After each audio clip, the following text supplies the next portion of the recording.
The Church of South India Diocese of Medak Holy Trinity Church బొల్లారంపై estate సమర్పిస్తున్న daily Bible డివోషన్స్కి స్వాగతం.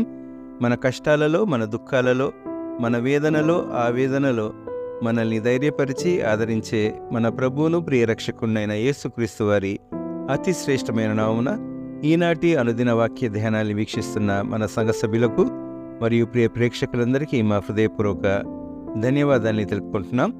ఆదికాండము 50వ అధ్యాయంలో నిక్షిప్తమై ఉన్న ప్రధానాంశం యోసేపు తన సహోదరులను ధైర్యపరిచి వారిని ఆదరించుట. Joseph's assurance and comforting words to his beloved brothers అనే నేటి అంశంపై మన ప్రియులు పెద్దలు శ్రీమతి జె పద్మలలిత జనార్దన్ గారు మనకు దైవ సందేశాన్ని అందిస్తూ ఉన్నారు. ముందుగా సందేశాన్ని ఆవిష్కరించే భక్తి గీతాన్ని విందాం.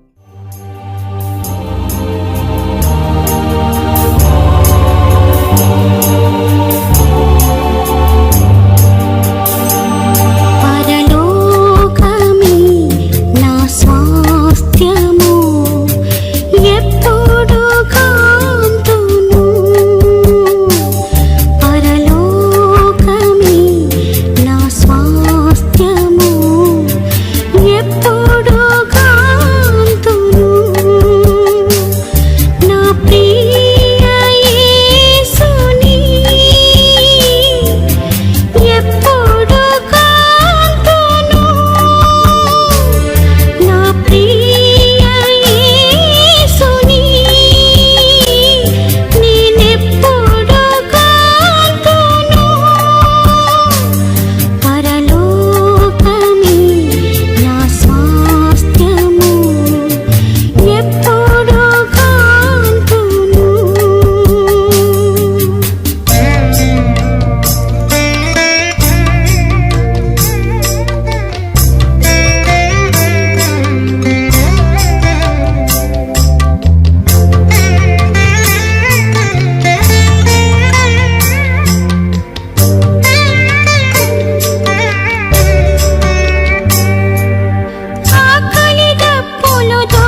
అనుదిన దైవ ధ్యానాలకు స్వాగతం. యేసుక్రీస్తు పరిశుద్ధ నామంలో మీకు శుభములు కలుగును గాక.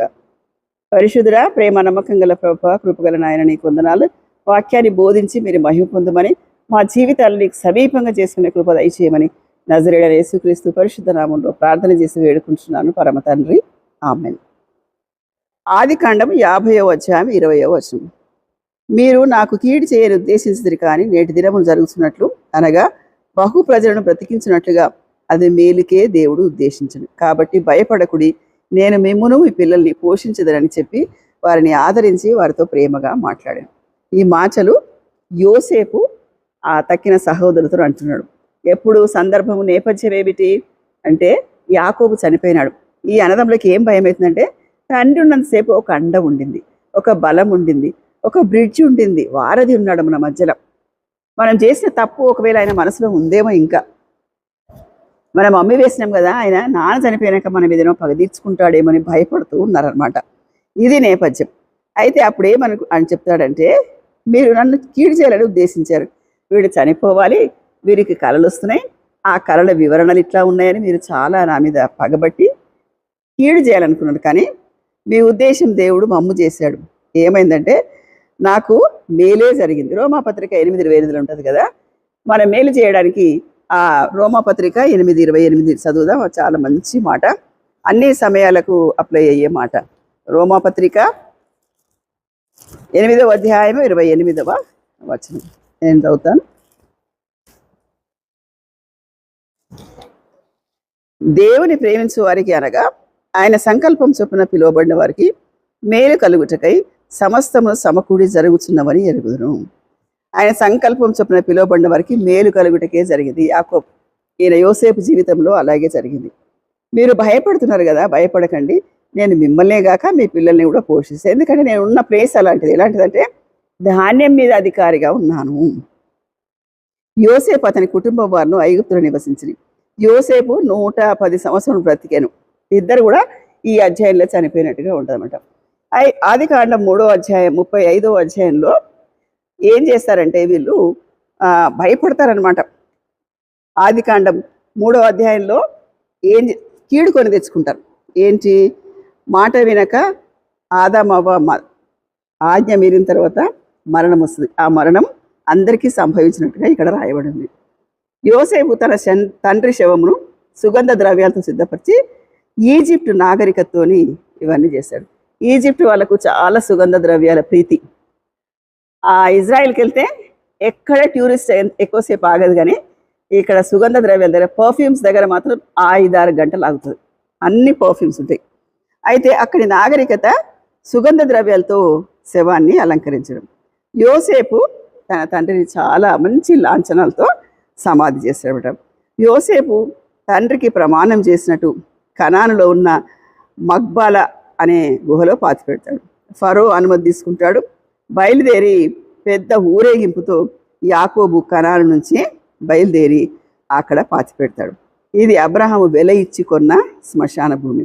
యోసేపు సహోదరులకు భయం కలిగినందున యోసేపు వారి మీద ప్రతీకారం తీసుకుంటాడేమో, పగ తీర్చుకుంటాడేమో అని భయపడుతున్నప్పుడు ఒక ఆదరణ మాట, మీరేం భయపడకండి, నేను మిమ్మల్ని మీ పిల్లల్ని పోషిస్తాను అని చెప్పి ఆదరించి వారితో ప్రీతిగా మాట్లాడడం అనేది ఇక్కడ అండర్లైన్ చేసుకోవాల్సిన మాట.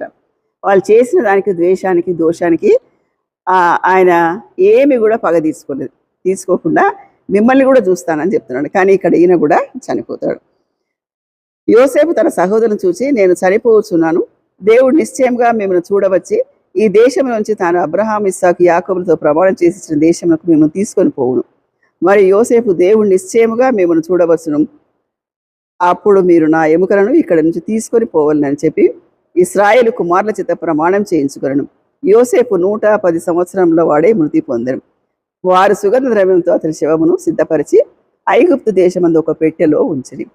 మొదట యాకోబు చనిపోయినాడు. ఈ సంభాషణ అంతా ఆయనకు కొంత గ్యాప్ ఉన్నది, కొన్ని సంవత్సరాలు. యోసేపు కూడా చనిపోతాడు. యోసేపు ఈజిప్ట్లోనే ఎక్కువ కాలం ఉన్నాడు కాబట్టి, తన యవ్వనం అంతా అక్కడే గడిచింది కాబట్టి 17 సంవత్సరాలు అప్పుడు వస్తాడు అక్కడికి, పోతీఫర్ ఇంట్లో బానిసగా. కాబట్టి అక్కడికి వచ్చి తన జీవితం అంతా ఇక్కడ గడిచిపోతుంది. కాబట్టి ఈజిప్ట్లోనే వాలి నాగరికత ప్రకారంగా ఆయన సమాధి చేస్తే ఆయన అంటాడు, నేను చనిపోయిన తర్వాత ఎముకలు ఉంటాయి కదా, ఆ ఎముకలు కరాన్ని తీసుకుపోయి అక్కడే పాతి పెట్టుకోండి అని వాళ్ళకి చెప్తాడనమాట. అంటే అవన్నీ తీసి కూడా ఒక పెట్టెలో దాచిపెడతాడు. ఇక్కడ ఎవరికి భయభక్తులు ఉన్నాయి అని తేటగా మనకు వాక్యం తెలిసినప్పుడు అర్థమైపోతుంది. అందరూ ఒక తండ్రి కుమారులే, అందరూ ఒక ఇంట్లోనే పోషింపబడ్డాడు, కానీ డిఫరెంట్ క్యారెక్టర్స్ వస్తాయి. అది మనమున్న పరిసర ప్రాంతాల అది ఏమని మనం చెప్పుకున్నా ఈ హోవైందు భయభక్తులైన కుటుంబం ఆశీర్వదించబడితే మాత్రం ఈ వాక్య భాగం ద్వారా మనం తెలుసుకుంటాం. ఇది మంచి పాఠ్యం, అన్నిటికంటే ఇంట్రెస్టింగ్. 49-50 అధ్యాయాలు ఆశీర్వాదము, తర్వాత పాతి పెట్టడం. ఈ క్రైస్తవ చరిత్ర ప్రకారంగా సరి అయిన విధానంగా సమాధి చేయబడ్డం ఒక చాలా మంచి బ్లెస్సింగ్ అంటారు. ప్రసంగి 6వ అధ్యాయం 3వ వచనం చెప్తాడు, ఒకరికి 100 మంది కుమారులుండి సరి అయిన విధానంగా సమాధి చేయబడకపోతే వాడికంటే పడిపోయిన పిండమే మేలు అంటాడు ప్రసంగి. కాబట్టి ఈయన సరి అయిన విధానంగా పాతి పెట్టబడతాడు. చక్కటి లాంఛనాలు, చక్కటి సుగంధ ద్రవ్యాలు, చాలా పీస్ఫుల్ ఎండింగ్ కూడా ఈయనకు జరుగుతుంది. అట్లా మనం కోరుకుందాం. అట్టి కృప దేవుడు మనకు దయచేయను గాక.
నగరము బంగారు వీధులు ధవళ కాంతిలో మెరయు లోకము.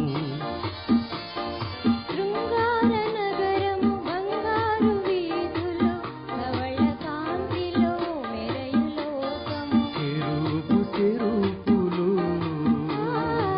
గాన ప్రతిగానములు శుద్ధుడు పరిశుద్ధుడని